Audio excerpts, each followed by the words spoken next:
در این بازار افغانستان اشیای دورانداخته پایگاه سابق نظامی امریکا را می‌فروشند. سربازان امریکایی که در حال ترک افغانستان هستند، پایگاه را میانه‌های ماه می به دست نیروهای افغان دادند.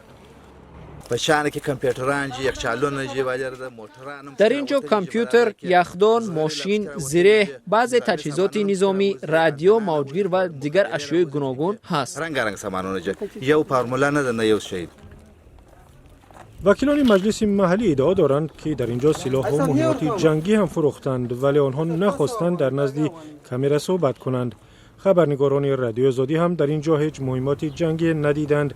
گروه دیگر نیز ادعای وکیلان را رد کردند.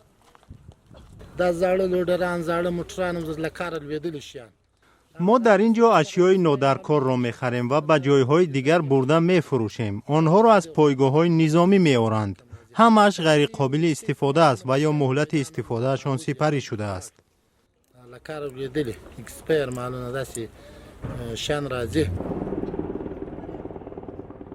یک زمان در قندهار 26,000 سرباز امریکا و از کشورهای دیگری اعضای ناتو حضور داشتند.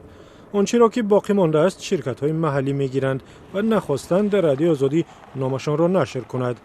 نظامیان افغانستان می‌گویند ایده‌ها درباره اسلحه فروشی اساس ندارد. کدام تجهیزات نظامی در بازار فروخته نشده.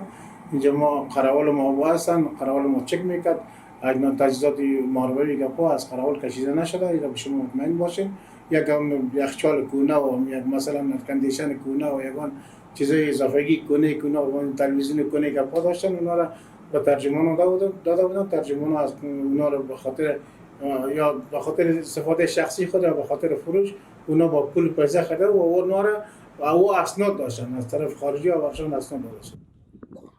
از بس که جورج بوش رئیس جمهوری سابق امریکا سال 2001 امر حمله به افغانستان را داد، اینجا را بازار بوش مینامند.